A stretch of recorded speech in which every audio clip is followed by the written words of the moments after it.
It wasn't just a moment of quiet. It was deeper than that. You know the kind of stillness that hangs in the air right after the music stops, and you're not quite sure what comes next? It was that.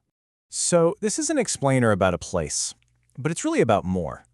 It's about that feeling, when a place that formed you is suddenly just gone, and you're left wondering what, if anything, is left behind. It all starts by the lake. And standing there, the silence is so loud it almost physically hurts. This is not the familiar quiet of a summer break. No, this feels final. This feels wrong. It was just this feeling of profound uncertainty. A really heavy pause where you knew the bells had stopped ringing for good and, well, no one was sure who was supposed to move first. I mean, I'd seen the campus quiet before, but this was totally different. The windows in the dorms, places that were never dark, especially during finals week, they were just empty. The lake, it looked the same, but all the life around it was just gone. And then something else starts to happen. When you can't find the words for a loss like this, your body sort of takes over. Memory becomes something you feel, not just something you think about. I just started walking. I had to. Standing still was just too much. And my feet, they just knew the way. It was automatic. The familiar cut past Slocum Hall, the path down from Marsh, the shortcut toward Lincoln, I wasn't even thinking about it. You know, these are the memories that really stick. It's not the big moments, it's the shared physical things.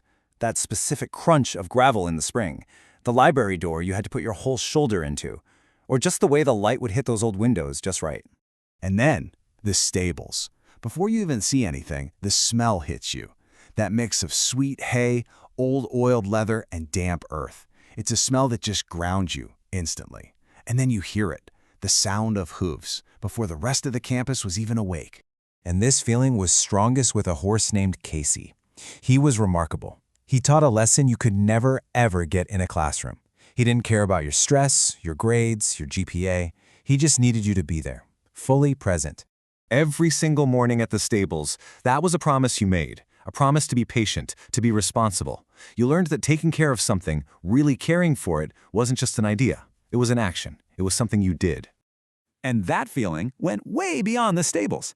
The whole college was woven right into the village. Down Albany Street, past the Lorenzo House, it was all built on a human scale. You couldn't be anonymous here. You were seen, you were known, you participated. Standing outside an empty classroom, I didn't remember specific lectures. What I remembered was the feeling of finding my voice. That moment, a professor looked at me like what I had to say actually mattered. That's what those rooms held for me. And with that memory, there's this anger, a kind of defensiveness against anyone who tries to minimize the loss. The people who just say, well, that's just how things go. Because it wasn't just a school, it was a place that formed people. But when you sit with that loss long enough, the question starts to shift. You find yourself stopping, and you're not asking why was it taken away anymore. You start asking, what did it give me? And the answers aren't things that fit neatly on a resume.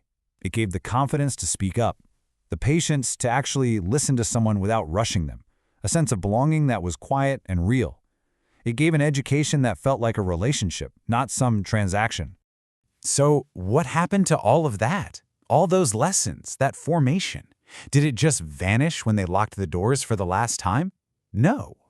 The college dispersed. That's the key. It means the values, the whole way of seeing the world, it didn't die. It just moved. It left the buildings, and now it lives inside the people who were shaped by them.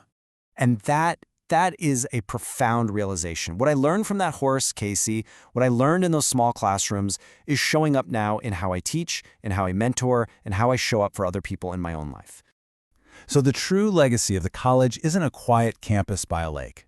It's a way of being, a way of noticing and caring and participating. And that way of being is now being practiced out in the world, carried forward by every single person who was ever there. The lake is still there. The village is still there, but so are we. It's not about closure. It's a continuation.